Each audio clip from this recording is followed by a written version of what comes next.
we have to know about two important characters of this poem. Now, we always talk about characters in the prose, right? Bird is walking as though like a lizard, very careful like a lizard, it is walking inside. That is simile over here. Transferred epithet is an adjective that describes something, but over here, why is it called a transferred epithet? It has been transferred to something else.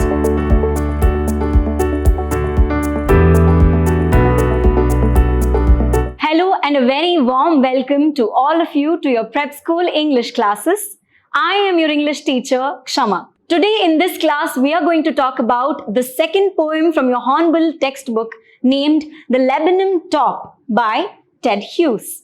Now this is a very unfamiliar word, I suppose. Laburnum is nothing but a name of a beautiful tree. And on top of the laburnum, whatever the scenario that is taking place, that is what we are going to see today. What do we have in store in this session is about the poet, the summary, and we are going to do, as always, the line-by-line analysis of this poem. We are also going to discover what are the major poetic devices that have been added into this poem to enhance the effect and the beauty of this poem as well. Let's see who is the poet of this wonderful poem over here. But before going ahead and getting to know about the poet, I have a couple of questions for you. Do you have friendships in your life that you really cherish, that have the capacity to make your days much better? No matter how bad your day is getting, there's always this one friend who just lifts up your entire day and makes away all the sorrow go away. Makes all the sorrow go away, right? Isn't that friendship so very important? And are there situations in your life where it is very difficult to find a single ray of hope? Such friendships in that case make such a big impact, right? So today's session over here is actually a dedication to all those beautiful friends out there who make your days better, who brighten up your moods, and who are always there to cheer you up, okay? Now, why am I telling you all these things? Is because this poem over here is an embodiment of how things in nature mutually complement each other and make the world such a beautiful and a more lively place. Okay, let's move ahead and get to know about the poet. Okay, the poet's picture that you see over here is of Ted Hughes. Okay, Ted Hughes his full name is Edward James Hughes, who is an English poet. Now, he was married to Sylvia Plath, who is also a very well-known writer that we know. In the year 1956, he got married to her till she was 30. At the age of 30, she actually committed suicide in the year 1963. And his last poetic work, that was The Birthday Letters, it talked about their relationship. It explored their relationship. That's one thing that we know about him. And he held the position of Poet Laureate in the year 1984. Okay, and was in that position till his death. So he is an English poet, he's a translator and a children's writer who was also married to Sylvia Plath. And his last poetic work, Birthday Wishes, Birthday Letters, talked about their relationship. He was a poet laureate. He was in the position of poet laureate from the year 1984 till his death. He was an English poet, translator, and also was a children's writer. Okay, that's what we know about Ted Hughes. Now let's see what sort of poem does Ted Hughes write. What is his subject? How does he present to us? Okay, are you all excited? Let's jump in right now. Now over here, we have to know about two important characters of this poem. Now, we always talk about characters in the prose, right? Somebody's name, where are they from, what is the background? But over here in this poem, we have two cute characters, which is the first one is the laburnum tree. As I told you, it is a name of a beautiful tree whose picture that you see on the slide over there. It is a tree filled with yellow blooming flowers. I mean, look at it. It looks like a yellow umbrella, isn't it? You can't deny it. So it's a tree. Now, to put it into perspectives, this is a kind of friend who is introvert. Like every group or every pair, duo of friendship, there's always one introvert and one extrovert, right? So this one is a very calm down introvert type. We'll meet this laburnum's friend later. Laburnum is an introvert type, okay? It is also called as golden rain and golden chain the names, different names given to this tree over there. I mean, you can't deny when it is called the golden rain and golden chain, right? Look at the picture. Then all parts of it is poisonous. Although it looks so beautiful, I mean, you just want to go there and lie down under the tree, right? But as beautiful as it may look, it is the most poisonous of trees. Every part of it is poisonous, especially the seeds. It is very, very poisonous. Then, where is it found? It is found in the southern Europe, in the parts of southern Europe, and it is very pretty looking, of course. But intrinsically, imagine if all the flowers that are there, imagine all the tree without the yellow flowers. It's nothing but a dull tree, right? Lifeless tree, it would look like. Although intrinsically it will have life, it won't be that bright without those flowers, right? So remember the fact that it is also called as golden rain, golden chain. Then it is native to southern Europe, as well as, or intrinsically it is a little lifeless without the flowers, right? Next up, let's meet the other friend now. The other friend, aka also known as the extrovert type, who is hyper, always around the place, right? That is our goldfinch. This is also such a beautiful bird with that white and black stripes that you see on the bird's bright colored body. It's so beautiful, so cute, right? Now this goldfinch over here has black and white stripes on the yellow body. It is the symbolism of these things, okay? It is a symbol of joy, enthusiasm, positivity, persistence, as well as optimism.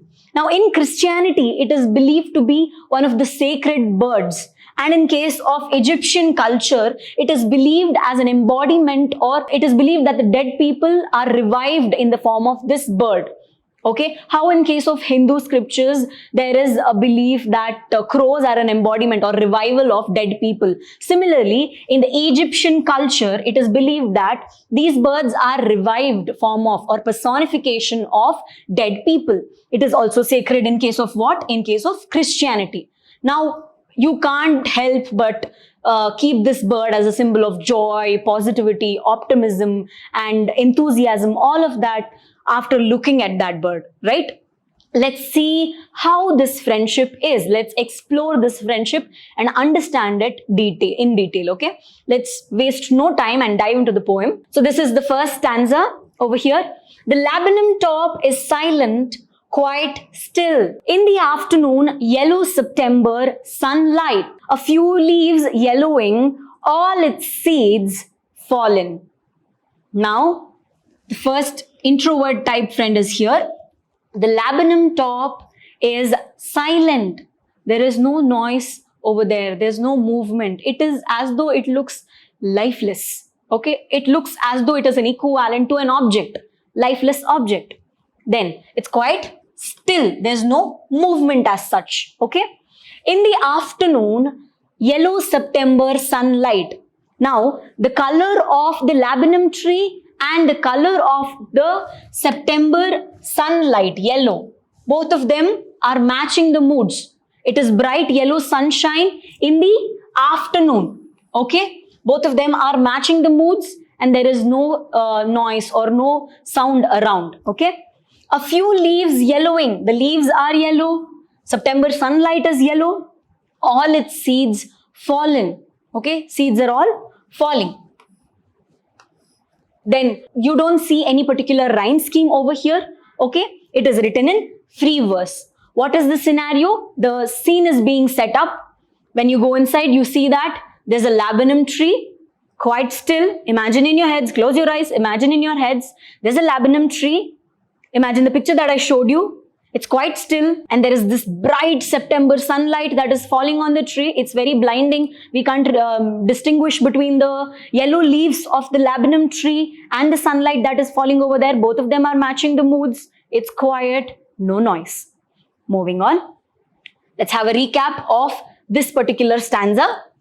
It is lifeless. The silence is equivalent to lifelessness.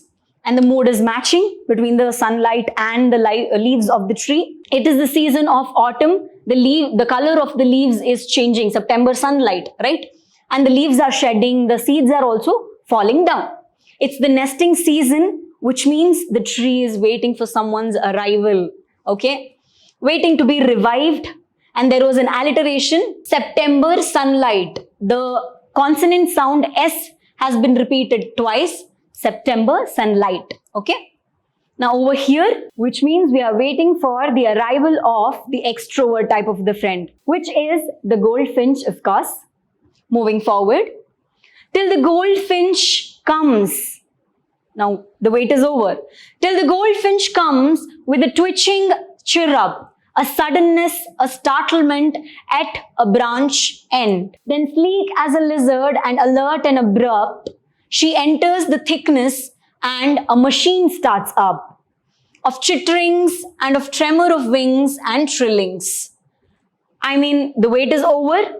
The goldfinch has arrived. The friend has arrived. Now, what will the friend do? What does a friend do when you are quiet, when you are still? Dude, what happened? Why are you so sad? He or she will start talking non-stop just to cheer you up, is it not? Now, what will our goldfinch do over here? Let's see. Till the goldfinch comes, all of this quietness, introvert type behavior is only until the goldfinch comes. Then she just doesn't come quiet, okay? With a lot of twitching sound, with a lot of chirrup. It means the noise that the bird makes, chirruping, okay? There is a suddenness. It is a sudden awakening for the tree. Now there is a suddenment, there's an excitement, suddenness and startlement. Some movement is happening. Something is changing.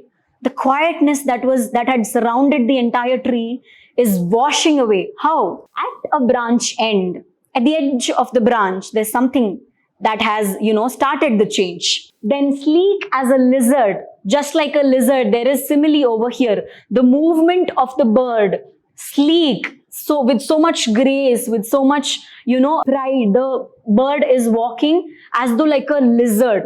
Very careful, like a lizard, it is walking inside. That is simile over here. And alert and abrupt, the consonants, I know I hear you screaming out loud. The consonant sounds A and A are repeated over here, which means it is an example for the alliteration that is used over here in this particular stanza. How is the bird moving? It is moving sleek like a lizard and alert. It is looking at this environment around, it is observing, alert. All of a sudden, but it is alert. Abrupt, she enters the thickness, the tree with full of its flowers and leaves, it is so thick. Even then, the bird, goldfinch, is entering inside and machine starts up. What machine starts up? Machine starts up meaning the laburnum tree that was silent till now, it feels like it has gotten its life. It is all revived. The machine starts up. And when the machine starts up, you hear the noise, you see the movement, everything, right? Similarly, sleek as a lizard, when our friend over here, goldfinch, has entered the tree, thickness of the tree, alertly, abruptly, a suddenness, a startlement has been created inside the laburnum tree and the excitement has no limits at all. So the machine has started up. Of chitterings, of so much of chitter-pitter noise and of tremor of wings and trillings. The bird is moving its wings and making a lot of noise. Its soothing, twitching chirrup is heard. There is chitterings being heard, okay? This is, I hope, clear. Let's move on and have a quick recap. There's a quick sudden movement. The one who we were waiting for has arrived. The goldfinch has arrived.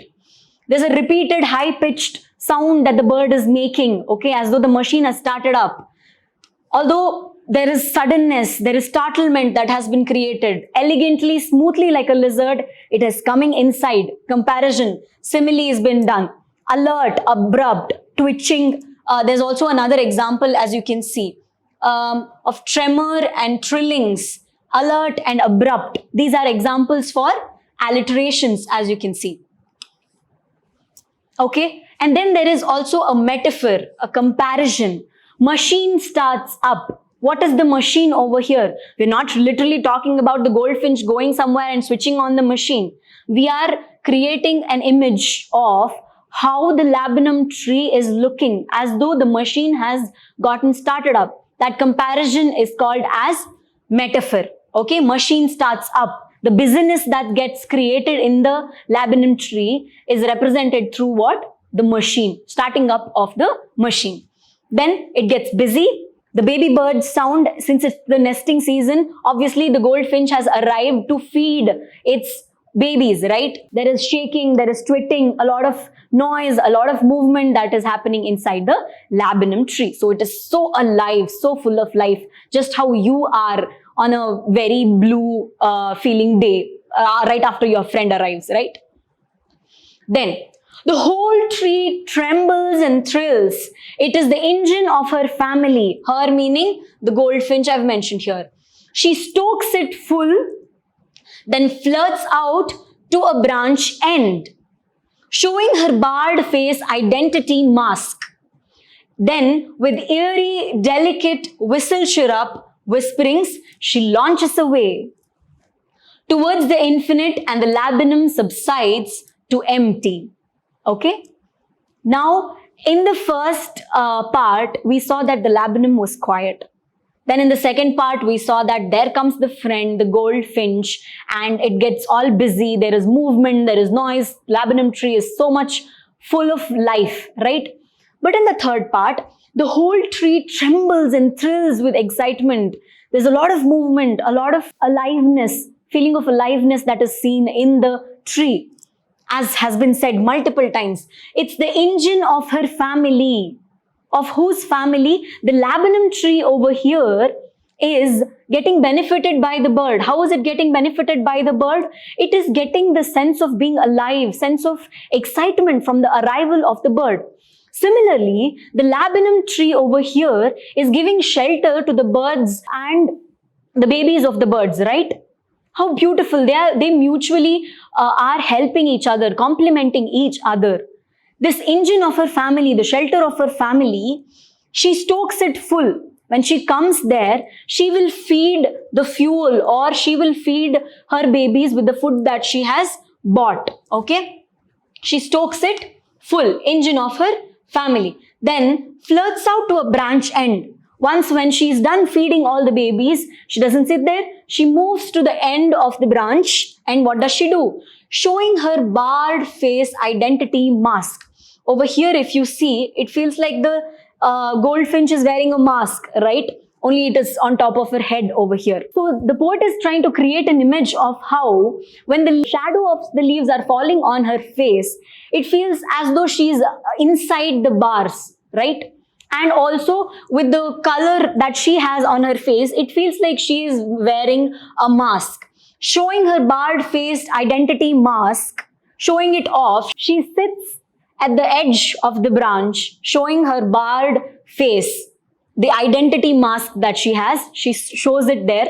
Then, with eerie, delicate whistle chirrup whisperings, with a little delicate chirruping and twitching noise, that is like the identity of hers, that is, natural to her nature, right? She launches away. She doesn't launch away quietly. She makes these little delicate chirrupings. It is as though she is bidding her farewell to the kids and to the laburnum tree, her old friend, of course, who is also providing her with shelter. She launches away towards the infinite. Infinite meaning to the sky. She launches away. And the laburnum subsides to empty. We know that the one who made the laburnum tree come alive, to be with so much excitement, so much chirruping, noise, movement, is goldfinch.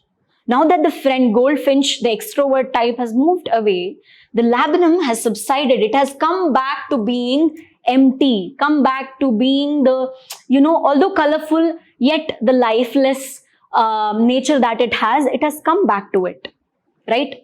No matter how much of a bad situation one has in life, he or she always has a friend, always has a dear person who will, make their lives better. That is one thing. But when they move away, it is, you can't deny the fact that it also takes away the little positivity that they have given you, right? To look back, shake, there's an involuntary shake, there's a lot of noise that was happening, and then she stokes it full, she feeds her children.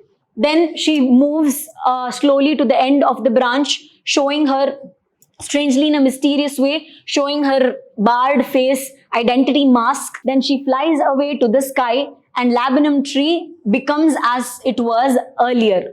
okay, where the whole tree, which is actually lifeless, is trembling and thrilling. There is movement that is said to have been seen in the tree. That is an example for personification over here. Then comes the transferred epithet. What had I told you about transferred epithets? Now, transferred epithet is an adjective that describes something. But over here, why is it called a transferred epithet? It has been transferred to something else. Here, in this particular line over here, if you can see, showing her barred face identity mask. Here, all that we had to describe was the bird's face. It has been described or has been transferred to what? The identity mask. Instead of defining her face directly, we are defining the mask on her face. That is a transferred epithet. How are we defining it or how are we saying it? Her barred face identity mask. That is an example for what? Transferred epithet. Moving forward, there is a metaphor in these lines over here. Particularly, it's the engine of her family. What is the engine of her family? The food that she is stoking it full to the birds or to the babies. There is a direct comparison over there. It is the family or the food that she gives to the family has been compared to what? It is the engine of her family. She stokes it full. Then, showing her barred face identity mask. Her face is directly compared to the barred face identity mask. Over here, we have two things. A, engine of her family, which is the food that she gives and how the family operates. Direct comparison between those two. Then, how is her face? It is the barred face identity mask. That is an example for metaphor that has been used over here in this stanza. I hope this stanza is clear with all the poetic devices that have been used in this particular stanza. Moving forward, this entire poem again was about mutually benefiting, how nature is so mutually complementing, right? There is always one being that complements or helps the living and existence of another being. Similarly, as much as the laburnum tree is getting benefited by the goldfinch, similarly, the goldfinch is also getting benefited by the laburnum tree. That's beautiful, isn't it? So there is give and take policy. Even though it is unsaid, it is obviously evident in the nature. That's the best example nature could give us. There is fluctuations of life. So earlier laburnum tree was silent, then there are happy moments, and then again it is sad. So life always has its fluctuations. It's never the same, right? That is also one thing we get to know from this poem over here, and the importance of mutual benefiting. How if we help another person, it will always come back to us in one or the other way. Then it is divided into 3 stanzas, of course. There's no definite rhyme scheme. So today's poem was all about give and take. As much as you give, you will always get. So I'm sure you have experienced this in the day-to-day world out there. Be kind, be generous to people, and that's what you would receive from the world outside. So to all the goldfinches that visit our prep school, it would be obviously lifeless without you. It is only because you visit us, you make us come alive and give a purpose to our existence, right? So let's, give life to this thing over here and make our efforts more meaningful. To all the goldfinches, before you fly high to the infinite sky, let us be here for a while, enjoy this moment, learn as much as possible, and make this effort from both the ends as meaningful as possible. On that note, I'll see you all in the coming sessions. When it is the class of poetry, I always tell you, appreciate the poetry, see what the poetry has it. There's no one way to look at any poetry, okay? There are multiple ways to look at a poetry. I might have looked at it in one way. You might have your own number of perspectives to look at it. Decode it in your own way, come up with a lot of perspectives, a lot of new angles to look at the same poem, and write your own versions of it as well. It's not just appreciate, it's also a time where you create a lot of things. So write your own poetry as well. I encourage that very, very much. So I'll see you all in the next class. Take care of yourselves. Have a great time. Thank you.